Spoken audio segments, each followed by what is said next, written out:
thoughts, billionaire dreams. I know niggas who played ball and gave it up for lean.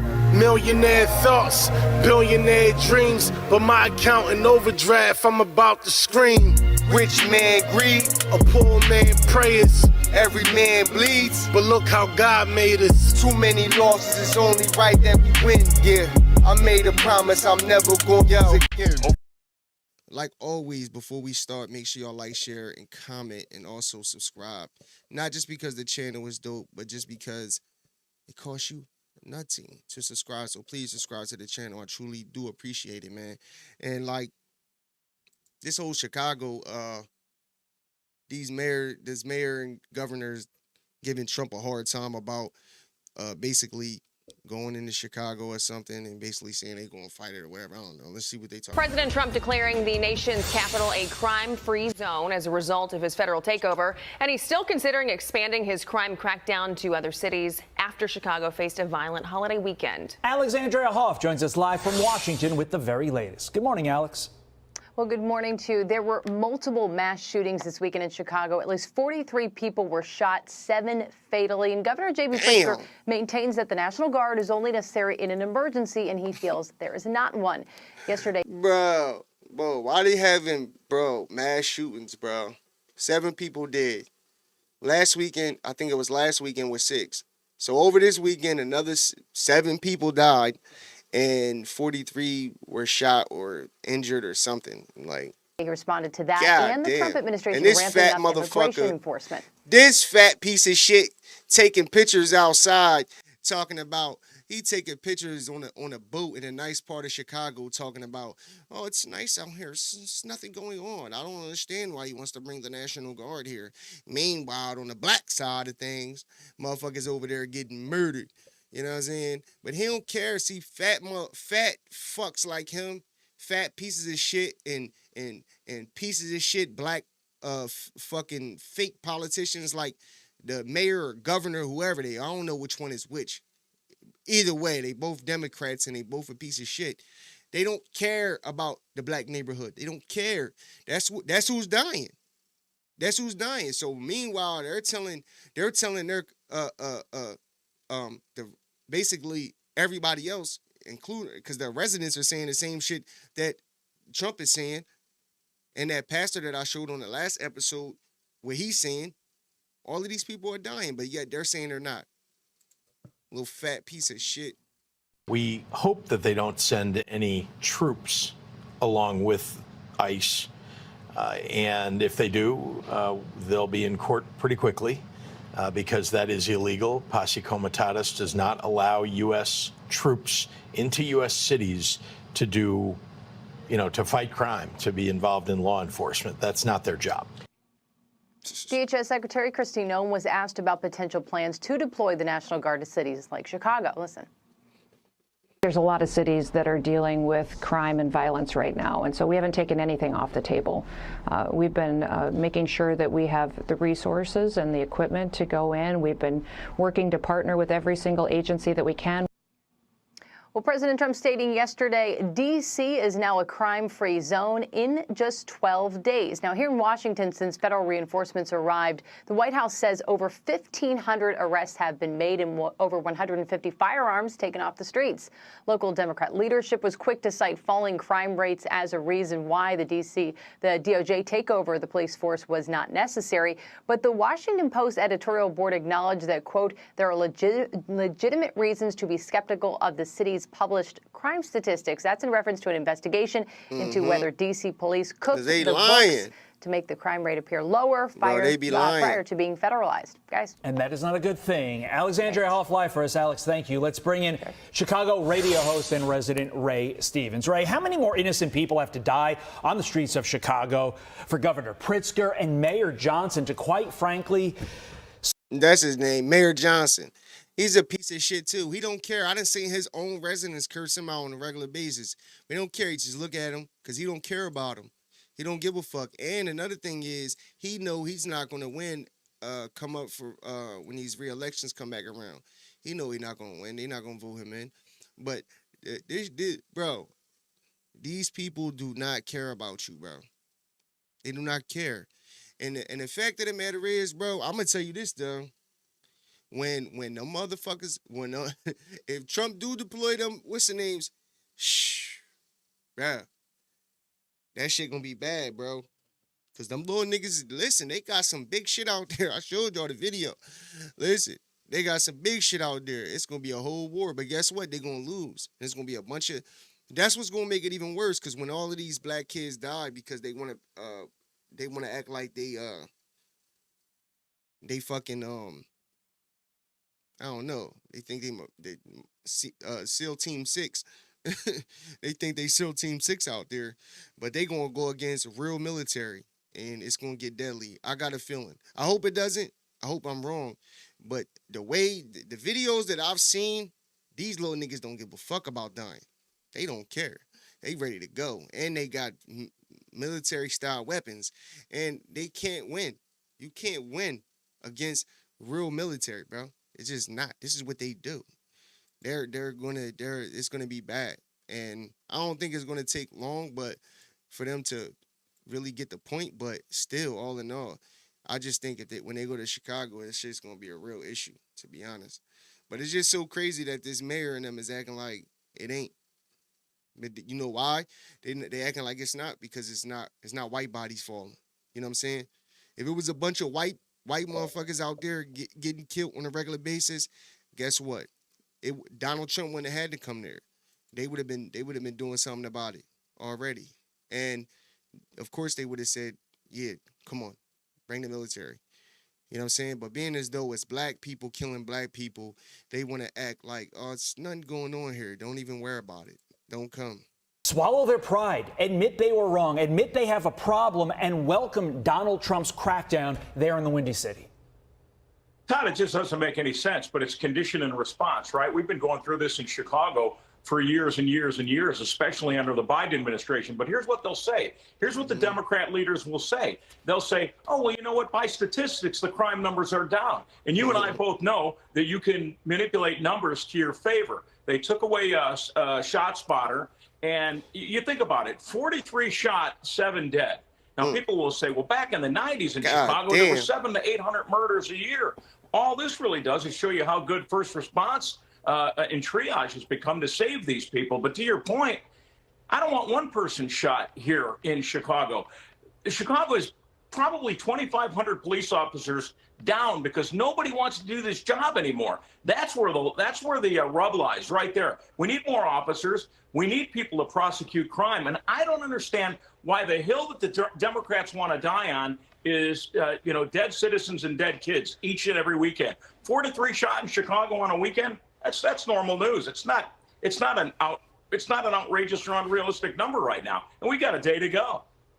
You know, but my question is Chicago like New York, to where people get arrested and they're in and out of jail before the paperwork's done with the police department, and these are the same people who are committing the crimes over and over? Because when you look at the stats, I mean, crime is up all around in Chicago. So it makes you wonder, are these the same people committing these crimes?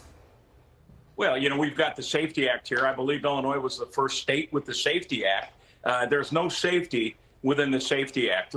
Our Mayor Brandon Johnson, last week said that jailing is racist and it doesn't work. So, you commit a crime, you go back out on the street, 9 times out of 10, same people are doing the crime.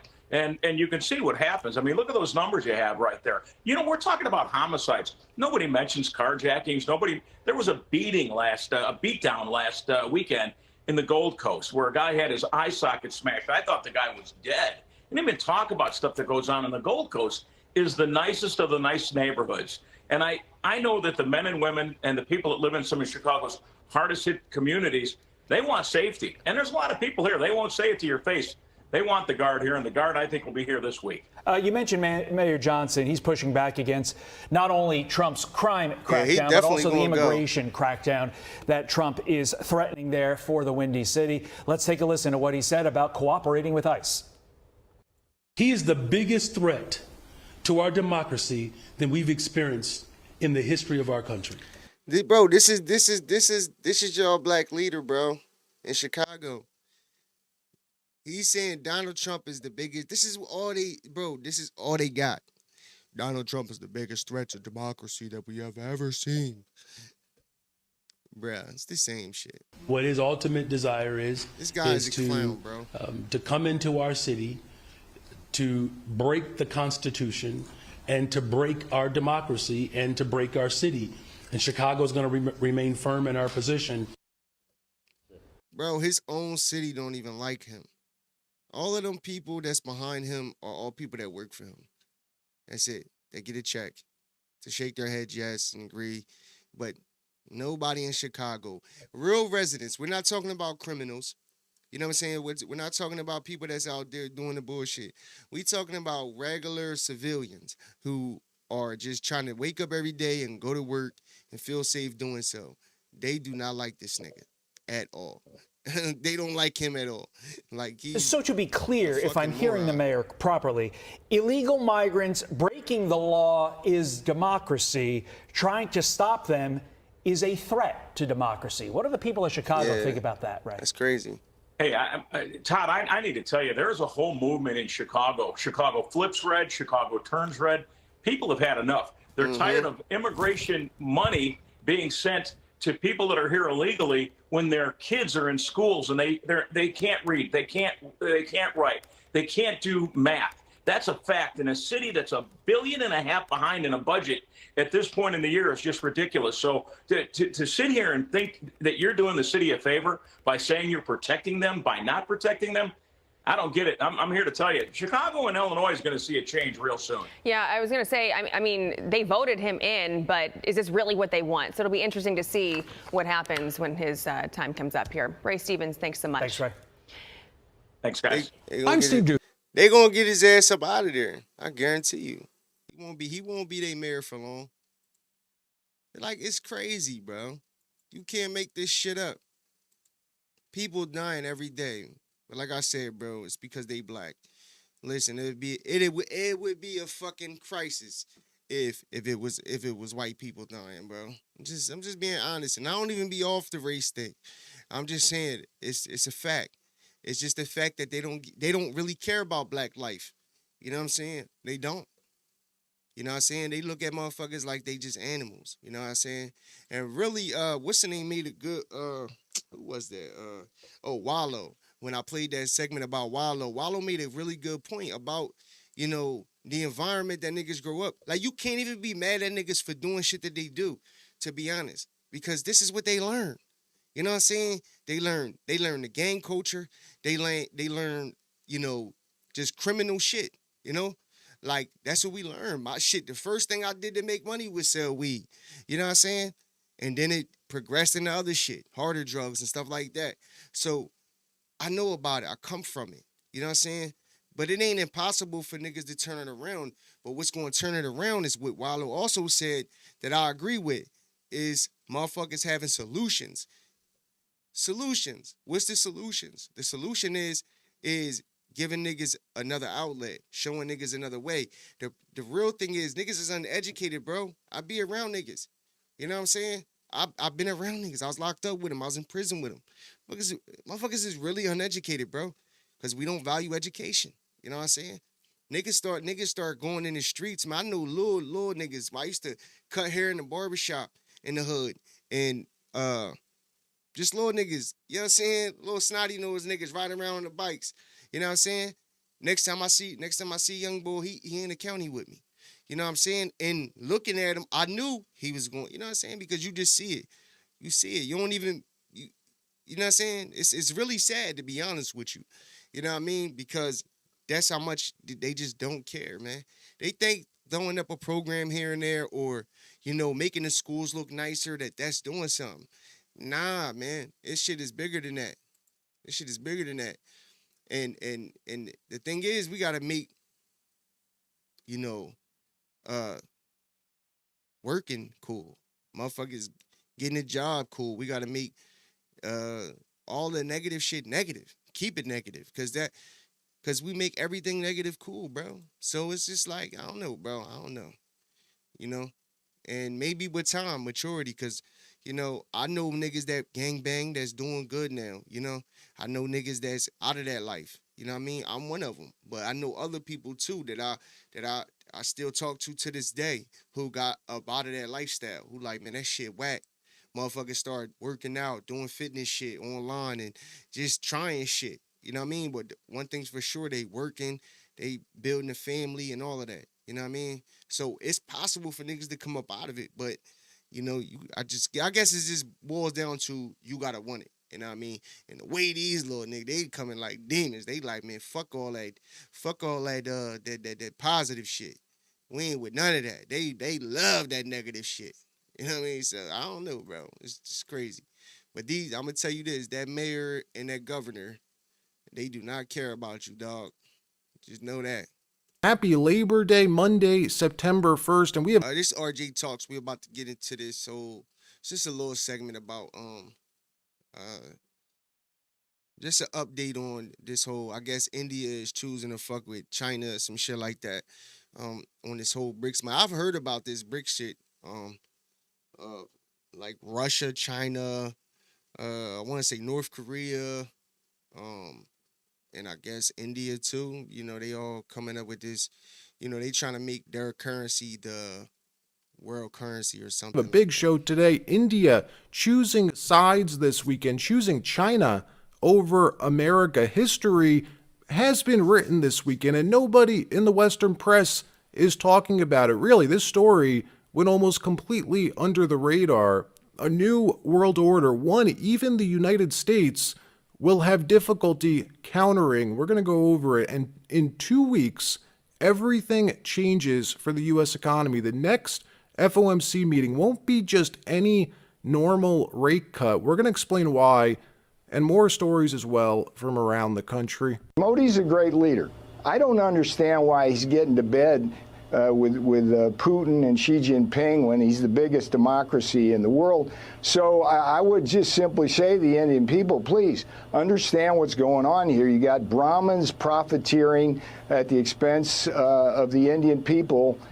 We need that to stop. So the unipolar world order that we're all so accustomed to officially over. Beijing holding their annual Shanghai Cooperation Organization Summit, a mouthful. And for the first time, Indian Prime Minister Modi attending in person. This is a big deal, something that almost never happens. India and China, natural enemies, but suddenly this weekend coming together, announcing this new Eurasian trading bloc, meeting all weekend long with Xi Jinping, Vladimir Putin, and Prime Minister Modi, three of the world's largest countries coming together, promising to work together in ending what they call this unfair system of governance that the world's been so used to since the fall of the Soviet Union, this unipolar world order where the U.S., America, is the preeminent superpower. Instead, a new multipolar world order has just been born, a new Eurasian trading bloc with China leading the way. A system that would replace the outdated Eurocentric and Euro-Atlantic models, taking into account the interests of the broadest possible range of countries, truly balanced, and therefore preventing attempts by some states to secure their own safety at the expense of others. For nearly 25 years, the United States foreign policy has been geared toward allying with India, working with India against China. Prime Minister Modi stinging, though, after President Trump just levied 50% tariffs against India, splitting for the first time with the United States and signaling he's not only open to working with China, but he's doing it, even going as far as letting China take the lead in this new three-way relationship. All of this super interesting because President Trump technically still holds the cards here. It takes China, India, and Russia together to try and counter the power of the United States. Russia, as we know, heavily dependent on China. India, now recently dependent on Russia for cheap oil, hence why Trump levied these 50% tariffs to begin with, something that Trump was having trouble deciding if he should do or not. It took him a while to make this decision, knowing doing so would cause this rift with India. Well, Trump did it, and now suddenly, at this moment, this weekend, all three of these countries unveiling they can do better with this new China-led world order. No more of this American chaos, they said. This could be history in the making, folks, and not good history. A new global order just being formed this weekend, an economic bloc that even the U.S. will have trouble contending with. Trump going on defense, defending his decision to tariff India, writing on Truth Social this morning. What few people understand is that we do very little business with India, but they do a tremendous amount of business with us. In other words, they sell us massive amounts of goods. Their biggest client we are, but we sell them very little. Until now, a totally one-sided relationship, and it has been that way for many decades. The reason is that India has charged us until now such high tariffs, the most of any country, that our businesses are unable to sell into India. It's been a totally one-sided disaster. Also, India buys most of its oil and military products from Russia, very little from the U.S. They have now offered to cut their tariffs to nothing, but it's getting late. They should have done so years ago. Just some simple facts for people to ponder. The panicking class losing their minds over this, screaming out Trump's putting decades of strategic foreign policy at risk. Watch. And India had slowly but surely been embracing closer ties with America. No more. Even if Trump reverses course once again, the damage is done. Indians believe that America has shown its true colors, its unreliability, its willingness to be brutal to those it calls its friends. They will understandably feel that they need to hedge their bets, stay close to Russia, and even make amends with China. The country is united in its shock and anger at Trump's insulting behavior. What we are seeing is a new trade and financial system being rolled out before our eyes, a system that uses gold to get around the U.S. dollar, get around U.S. sanctions, central banks buying gold at a record pace. President Trump, seeing what's happening, his entire economic strategy set up to try and prevent this. In 2 weeks' time, the next FOMC meeting takes place. A few weeks ago, President Trump did what? He appointed Stephen Miran to the Federal Reserve Board. Miran, a very important pick. He's not just some placeholder Fed appointment. Trump handpicked this guy because he's been very open with his views. He believes the U.S. dollar is too strong, that America needs a weaker dollar to afford the insane levels of debt we have, $37 trillion in national debt. This is why we've seen the dollar crashing for the last 6 months. The Trump administration has been purposely devaluing the dollar. Trump even admitting this the other day in one of his press gaggles. Watch. Why has the dollar fallen so much, and are you concerned about that? Well, I'm a person that likes a strong dollar, but a weak dollar makes you a hell of a lot more money. Hate to tell you, I don't know if you study it, but I study it. And if you look at the yen, I went to Japan and worked, so I know. You understand? Absolutely. Oh, you did go to Japan? I went to work, yes, well, that means you're a smarter guy than I even thought, and I know you're smart. So when we have a strong... Bro, my whole thing is this is what you want as the president. You want a smart nigga. They talking some shit. Honestly, I don't know. You know what I mean? That's just why I'm getting into this shit. Because this is shit we got to know, people. Like, we got to know this shit, bro. Like, they talking about the dollar being not strong, being a good thing. There's something to learn. Dollar. One thing happens. It sounds good. But you don't do any tourism. You can't sell tractors. You can't sell trucks. You can't sell anything. It is good for inflation. That's about it. So this is coming, folks. The markets know it's coming. Everyone's preparing for a big rate cut in 2 weeks. Rate cuts mean what? They weaken the dollar. And when that happens, money begins to pour into safe haven assets, hard assets like gold, like silver. And it's going to ramp up. Central banks around the world buying gold like never before. The summit that's happening right now in Shanghai, the Shanghai Cooperation Organization Summit, what is that? It's a sister organization to BRICS. It's set up to support BRICS. This is something that Western media hates to mention. They rarely report on BRICS, but it's happening.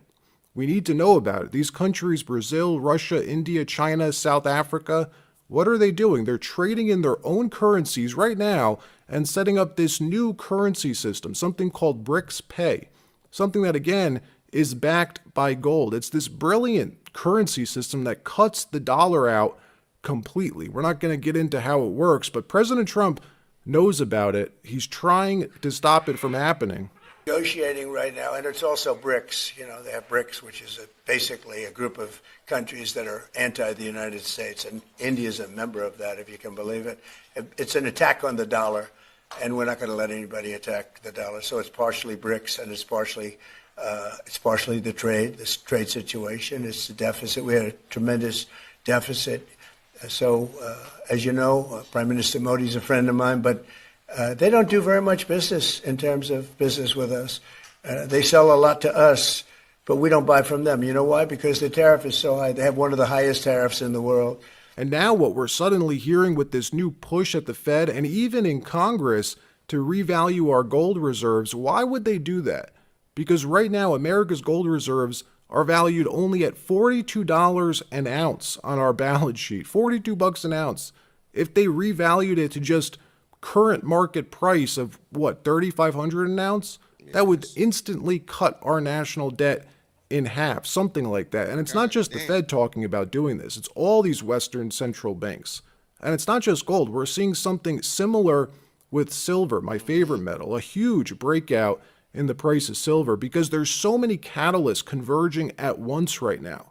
This is a rare moment. It's why I'm talking about it. Look at the breakout on the GDX year to date alone. It's pretty remarkable. Plus the dollar trading right at its 3-year support line, 5 years after bottoming in the March 2020 market panic. Silver now surging by more than 200%, which is why, personally, I can't think of a better time to highlight today's sponsor, Argenta Silver. You can see their ticker on the screen, Argenta Silver, which ties into everything that we've been talking about. So just real quick, I'm just going to sum up this company, the top 3 reasons why I'm a huge fan of Argenta Silver. AGAGF is their ticker. You can see it on the screen. Currently, my top silver idea. 2 highly successful businessmen with proven track records in mining, buying millions and tens of millions of shares. Both Frank Giustra and Argentinian real estate entrepreneur Eduardo Elstein, who's acquired 25 million shares in March. Both major shareholders of Argenta Silver, and just 2 weeks ago, both purchasing an additional huge block of shares, again, putting millions of dollars into Argenta Silver. You could see it on the screen. The valuation of the company also. Here are the dry figures, right? This alone tells the story. The previous owners of the N.G.L.A spent an estimated 60 million Canadian on this project. 60 million Canadian, discovering the 3rd largest pure silver deposit in Argentina and building a 100-person camp. Argenta then purchased this project for only $3.5 million USD in September.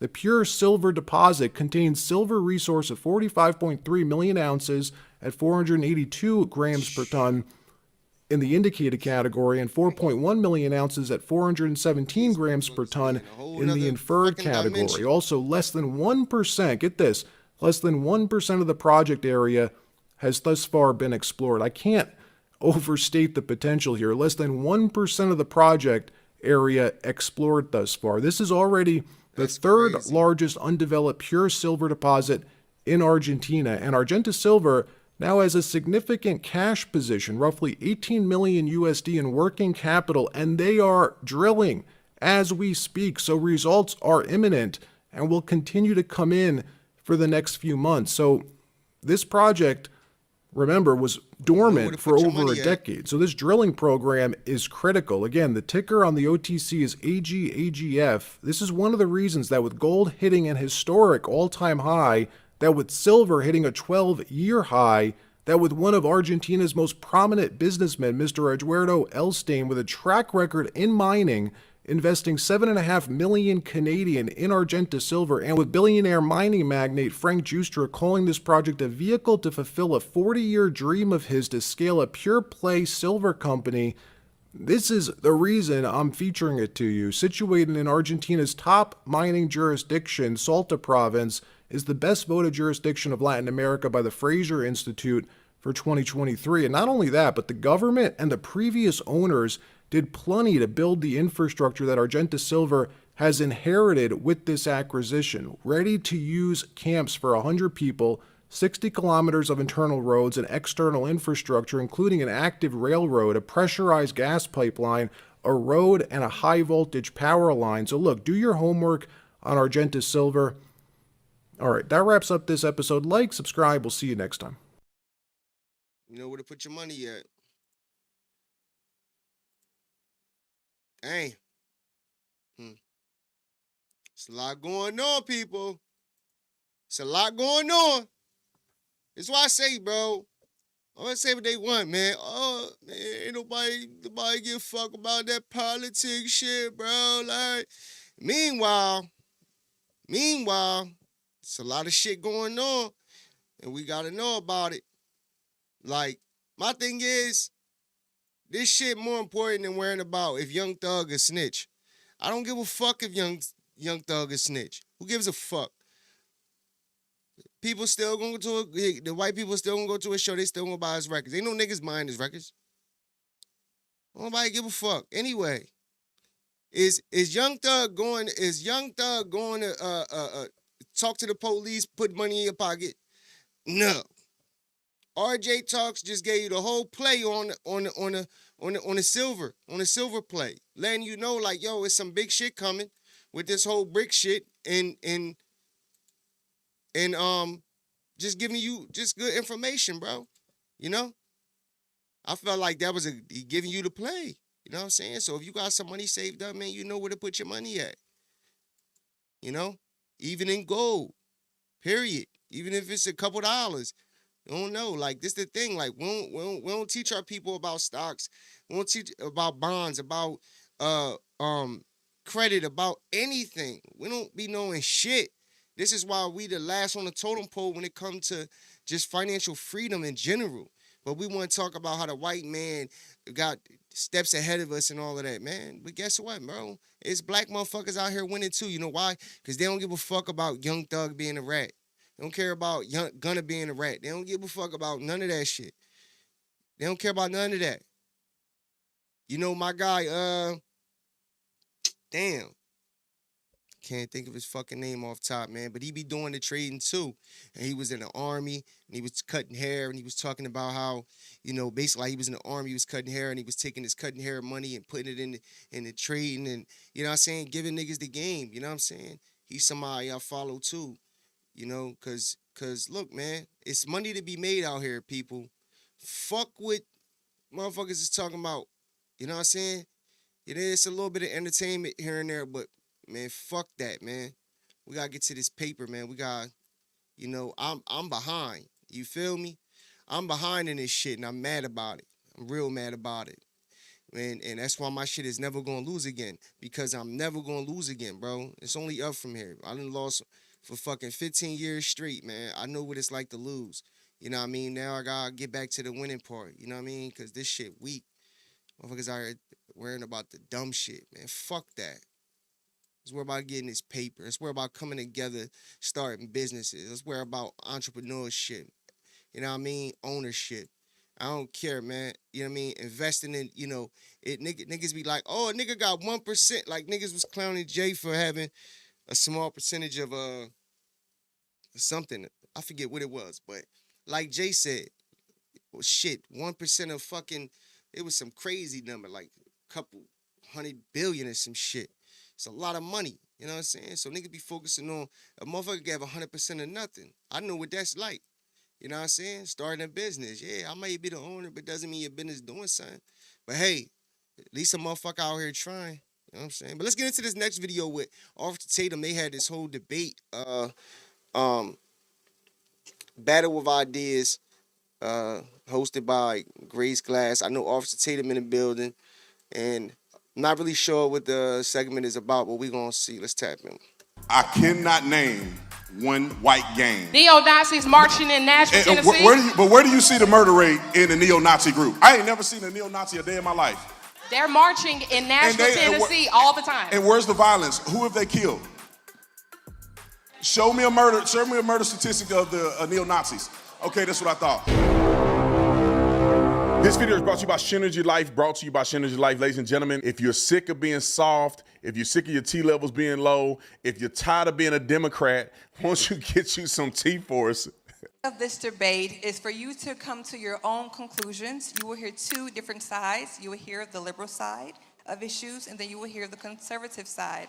Now, I know we're all here, home base, but be open to what you hear today from responses, the questions. Really embrace what goes forth from this moment forward. Our first question for today. The One Big Beautiful Bill has been signed, and that has made the 2017 Tax Cuts and Jobs Act now permanent. Here's the first question. The 2017 Tax Cuts and Jobs Act includes opportunity zones aimed at revitalizing underserved communities. Do you, start with the right, do you believe these policies created meaningful changes? So I want to say real quick before I go into this. This is conversations that we need to be having. You know what I'm saying? That's why I like the this is why I like the Jubilee thing, because it gives a bunch of different conversations and different types of people having different types of conversations. That's important to have, and you get some game in the process. You know what I'm saying? I tell people all the time, be open-minded. It doesn't matter if you don't like the messenger. You know, check the message out. You know what I'm saying? And then look into it. You know, so they's going to be, I'm assuming, talking about a lot of stuff that's going on right now. And, you know, be open-minded. You know what I'm saying? To what's going urban on. Black areas. It's important conversations, or though. Have they benefited outside investors more than local residents? I'll start with you, Gothics. To be honest, I don't know much about opportunity zones, so I'm going to pass this to you. Well, I think I'll touch on this real quick. I think that the opportunity that it affords to people, no matter what race or color you are, is tax cuts. Tax cuts benefit people who are functioning in the system that we're in capitalism. A lot of people somehow in their mind, they think the tax cuts only affect big corporations and people with a bunch of money. But the last time I checked, black people have corporations and black people have money too. And I think and so just making sure that those tax cuts didn't expire, which if they had expired would cause one of the greatest tax increases of the middle class that we've seen in a while. I think that's one of the things that I like that Donald Trump, would have been crazy. At least the Republicans have passed through that bill and Donald Trump signed into law. Thank you. Thank you. Responses? Maria? Opportunity zones are not just tied to tax cuts, they are tied to development. I can speak for my particular demographic in terms of where I'm from in Chattanooga, Tennessee, and Hamilton County, Tennessee. We had our county mayor utilize black census tracts and overdevelop those areas. And in the next 5 years following the original opportunity zones, we actually had a study that we published where our specific Southside districts and zip codes for the city of Chattanooga are some of the fastest gentrified zip codes in the country. So we had a large displacement of African Americans in our city, and we have seen a stark decline of African Americans in these specific areas through development and not just tax cuts. Thank you. You said no comment, Mr. Reed. Any particular reason why you don't want to comment on that particular question? Well, number one, I don't comment on things that I don't necessarily know much about. What I can tell you is this, to my sister's point, one of the things that I see as it relates to gentrification, as it relates to redlining and so on and so forth, is the notion of institutional biases and also systemic issues that continue to oppress communities, whether they're black, brown, and or poor white communities, and really uplift the elitists. Brandon, go ahead. I just want to add to this. People a lot of times make gentrification out to be this inherently negative thing towards black communities. If corporations or people with money are going into the community to buy property, who are they buying the property from? They're buying the property from black people who own property there that have decided to sell their property at a profit. So it's not necessarily bad that there are corporations or money being interjected into these communities that make the community property value go up, but it also benefits the people that live there to a certain degree. I can't see the argument where people are saying that it displaced a lot of black people in certain communities, but listen, it's capitalism. I think that a lot of black people benefit from it as well. If you have money, you have resources, you either sell your resources to make money or you can invest in your own community. Why in the world is it always the case where we're talking about black people or white people that are gentrifying areas? Why don't black people who got money, who have businesses, reinvest in their own communities? Like Mike Epps. Shout out to Mike Epps. Mike Epps bought up his whole block. So don't sit there and say, oh, we can't do it. Mike Epps was a nigga that came from nothing, made a career in comedy, made money, took his money, him and his wife, and bought up his whole block. Made it beautiful. Look into it. He bought up his whole block. Shout out to Mike Epps. So it could be done. It could be done. You know what I'm saying? You know what niggas do though? Niggas get rich, get whatever. That's from a certain neighborhood or whatever, and they bounce. And they ain't even from there no more. They from N.G.L.A, they from Atlanta, they from wherever they at. You know what I'm saying? And they move on from it and forget all about it. Because that's what people do, you know? And then you'll have some white motherfuckers that look at it like an opportunity because they think in business. Something that we ain't growing up learning and thinking about. Business, money. The business that we thinking about is selling crack and dope and killing the community. But what they be thinking about is, and mind you, I'm all hip to, you know, the war on drugs and the downtrodden to the black community that a lot of these older motherfuckers from the 50s and 60s did to these communities. But still at the same time, we at a point now where there's a lot of black people who got money. A lot of black people who got money, but they not buying the hood up. They not, buying it up and rebuilding it. They not. You know what I'm saying? But shout out to Mike Epps. Mike Epps did it. Bought up his whole block. I ain't talking about like 1 or 2 cribs. I'm talking about he bought up the whole block, bro, and built beautiful homes. You know what I'm saying? Beautiful homes. We're always looking at white people and blaming them for what they're doing to innovate communities to make money and make them better. Why don't we do that to our own communities? The problem is we don't spend in our own communities. We don't reinvest in our own communities, but yet we complain when others do. Yeah, Wait. Before you go ahead, that's a perfect segue into our next question, and it will start off with you, Mr. Reed. What is the single greatest threat to economic advancement in Black America today? And is it structural, is it cultural, or is it policy driven? There is no single greatest threat when it comes to black folks. Okay. There's no single greatest threat. I think that we have a myriad of issues that we have been inundated by, we have been exacerbated by, and we don't have the luxury of identifying one thing. To your point, to your question, we have a trichotomy by which we have to deal with. Okay, thank you. Brandon or Gothix? To be honest, I agree that I don't think it's a singular issue. But I would say that I can trace a lot of the problems economically in the black community back to having a lack of direction and a lack of identity. And I think within the black community, people on a cultural level tend to handle their money in ways that aren't actually good for building wealth. And so personally, I think if you have some structure and you have a worldview that points in one singular direction, you're gonna see a betterment in the economy, I think. Yeah, I'd like to add to that by saying that when you look at the single most issue, I think it has to be culture. Because everybody that's honest with themselves know, and I'm not saying every black person, because when I talk about the black community, I'm not talking about black people as a whole, I'm talking about communities that are predominantly black. Because there's black people all over the country that live in different communities that have a different mindset. But these communities that are primarily black, populated, when I was growing up, and I think I can speak for a lot of other people, there was no value placed in credit score. There was no value placed in investments. And a lot of times we were taught that we don't have a place in America, that we are not equal to anyone else. If you go to a bank, you won't get a loan. As if there's this perpetual state of black people being held down by the system to where black people didn't even activate on things that they had the potential to activate on. So most of it is culture, the culture of violence. When I was a police officer, I patrolled in white neighborhoods, poor neighborhoods, and patrolled in black neighborhoods that were poor. There's a big difference between poor white, poor black. And one of the differences is violence. I do not know of a gang of Crips and Bloods in the white community. I'm just being honest. There's no Crips and Bloods in the white community.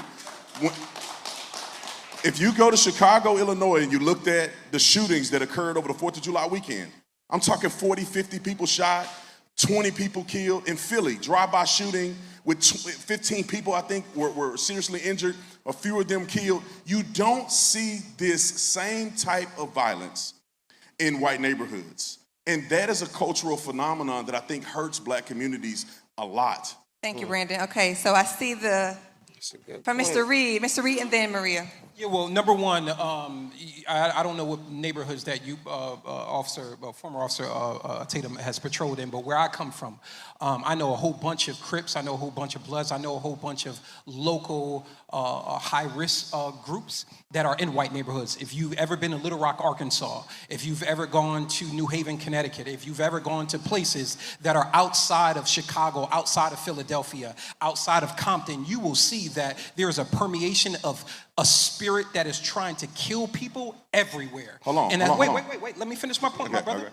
Okay. So there is a spirit that is out I ain't to never kill seen people no white everywhere. Bloods and That's white number one. The Crips. second thing. Hold on, man. We gotta look this up, yo. Hold on. He said, where? What did he say? He said, I gotta look this up. You see, you get some white gangs, white Crip gangs and shit.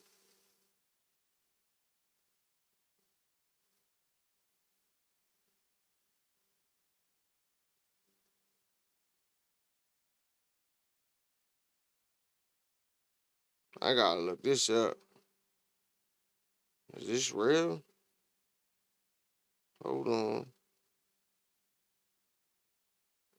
I see a lot of black shit. Banging in Little Rock. It's a black dude. Hold on, let me see. Hold on. Let me find out. Let me find out. Let me see. So this is like one. So this is like one dude. I know there's definitely white boys who definitely gangbang for sure. But let me see. But as far as he's saying, but Officer Tatum, it's a big distinction. Is there white people that probably gangbang? Of course. Like duh. But as far as like what he's saying is there ain't no like all white Crip gang or all white, blood gang or whatever the case may be. But there's probably white people that's in a gang with Crips and Bloods, and for sure. Is that the folks who actually are in a crowd who actually applaud it, there not having been gangs in their neighborhood, probably don't come from neighborhoods where there actually gangs are. I know very serious risk groups. I know people, young men and women who in effect are involved in gangs. Now, they may not be as organized as the Bloods. They may not be as organized as the Crips. They may not be as organized as the Latin Kings, so on and so forth. But the fact of the matter is that they do exist. Well, let me. And I can tell you this because I did 14 years in federal prison, and I was locked up with many of those individuals as well. Okay, thank you. 1 second, Brandon. Maria. But that wasn't what he said, though, so I don't know. You wanted to answer that? Can you ask the question? I ain't disputing it, though, but... Yes. What is the single greatest threat to economic advancement in Black America today? And is it structural, cultural, or policy-driven? I think it's all three, but I think if we were to sum it up in terms of the greatest threat to our community, it is ignorance of a lot of things. We have in our own families and in our community dysfunction. We do have institutional barriers that are very real. And at the same time, we have a lot of things that are going on. So like a perfect example in terms of ignorance, TBI statistical data for the state of Tennessee says that the largest violence that happens in our state is sexual violence, and the clearance rate for the Chattanooga Police Department is 8%. What is the lowest number of violence in our community? It's murder. But what is the clearance rate for that? 97%. So if you have a rape, a sexual... Man, she talking about Chattanooga, Tennessee. Man, we talking about where it go down at. assault, the statistical likelihood is that nothing is going to happen for you. But if you are murdered, there's a statistical likelihood, especially if you're coming from my community, that you're going to be caught. So I have to say from police data, because that's where I got that from, the TBI categorizes data for the entire state and every police department in our state. We're not dealing with all forms of violence. We prioritize in our conversation certain types of violence based on the demographic and the people that we're talking about. But you can continue. All right, please. Brandon, go Thank ahead. you. Do you notice like the thing that you notice like the difference between the one thing that I noticed, even with that debate with conversation with Patrick Bet David and the socialists, was most of them are Democrat liberals. These are Democrat liberals. These two people right here on the left, and you got Officer Tatum and the other woman who is conservatives. You notice that a lot of liberals are very emotional, super emotional. Like everything that she said and he said they're emotional. You could see it in their face, like, and it may be from passion or something like that, but you could just tell the difference in growth and the difference in having a victim mentality and not having one. These are two people that don't have a victim mentality. They go work. They probably both are business owners and get to a bag, and they ain't blaming the white man. And they understand their history. Officer Tatum understands the history of America. He knows slavery existed, but they're not taking that and just having it on their back every single day, going through life just like mad at every white person that they see because their ancestors had went through some shit. You know what I'm saying?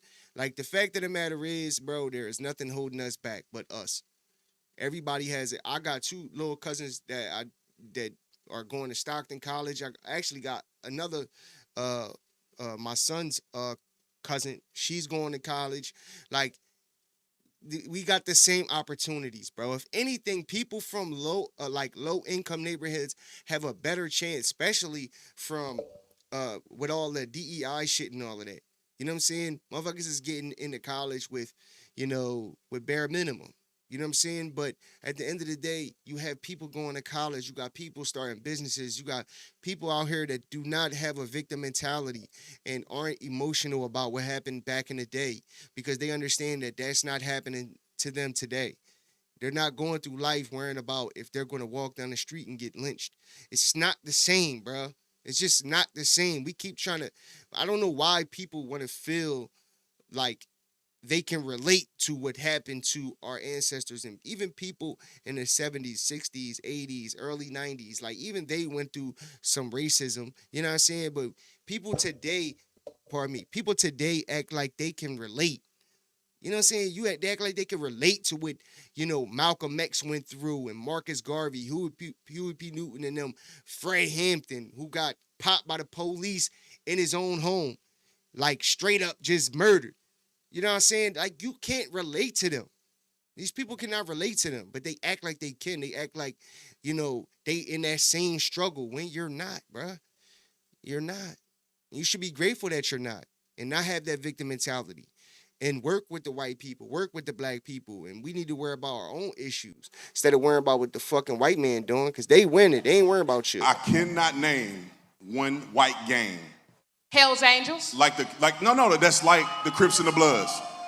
Neo-Nazis marching in Nashville, Tennessee? Where do you see the murder rate in a neo-Nazi group? I ain't never seen a neo-Nazi a day in my life.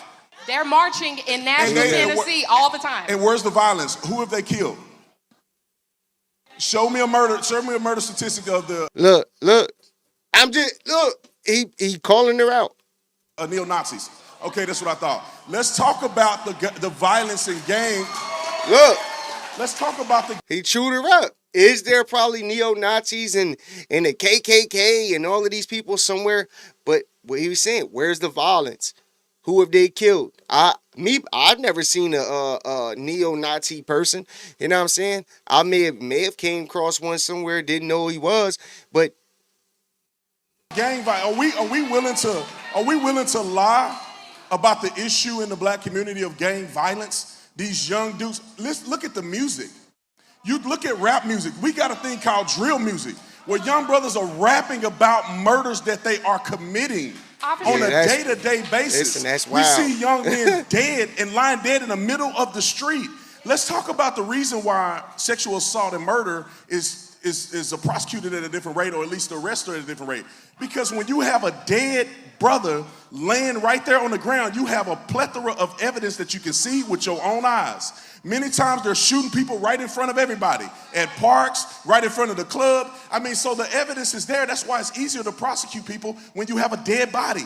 But sexual assault is stigmatized. Some people get assaulted and they don't want to tell anybody. It's a very different thing. You cannot compare the two. But you got to be disingenuous to say that gang violence and the violence that we experience in black communities are somehow equal to what we see in other communities. It's just not happening. All right, well done. So yeah, that was a little small clip. I'm actually gonna go back and watch that. I want to see that whole thing. That's pretty good though, you know.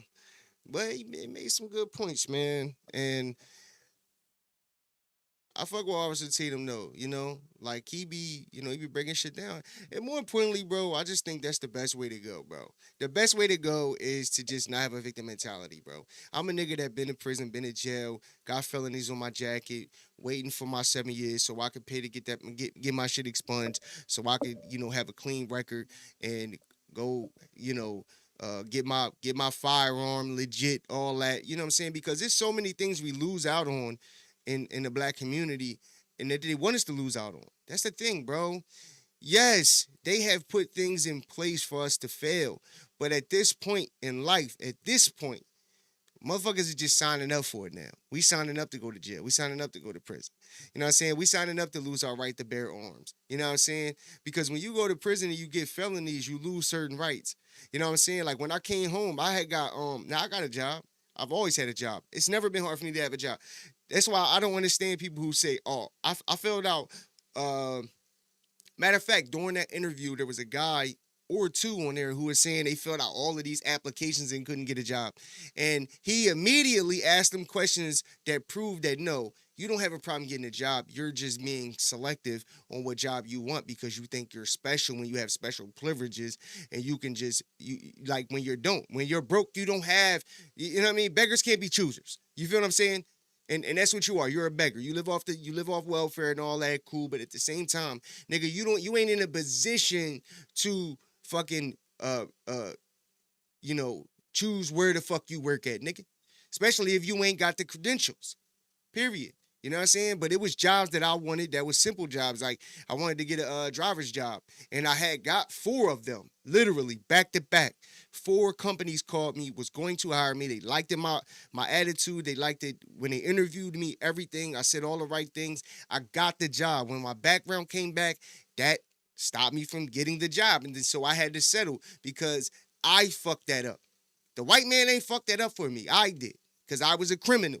You know what I'm saying? I did crimes, got caught, went to jail, did time, came home. They still holding it over my head, but that's part of the law. I got to deal with it.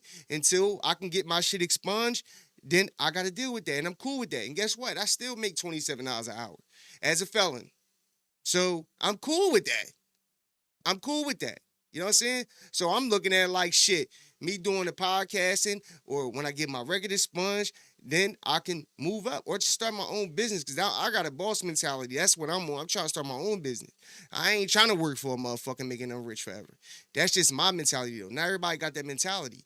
You know what I'm saying? Or the drive to, work, take care of your family, do a podcast, help your son trying to focus on his little career and all of that. Like, everybody ain't got that drive, you know what I'm saying? And that's cool. But like I tell people, I measure success in comfortability, dog. So if you comfortable making $27 an hour, nigga, you successful in my eyes, dog. You know what I'm saying? If your bill's paid up and you got a car and you able to take care of your family, that's, nigga, I applaud you. You know what I'm saying? That goes for anybody, bro. You know what I'm saying? Whatever you feel as though your success is, nigga, you successful, dog. Stop looking at what everybody else doing and measuring your success off of theirs. Fuck them.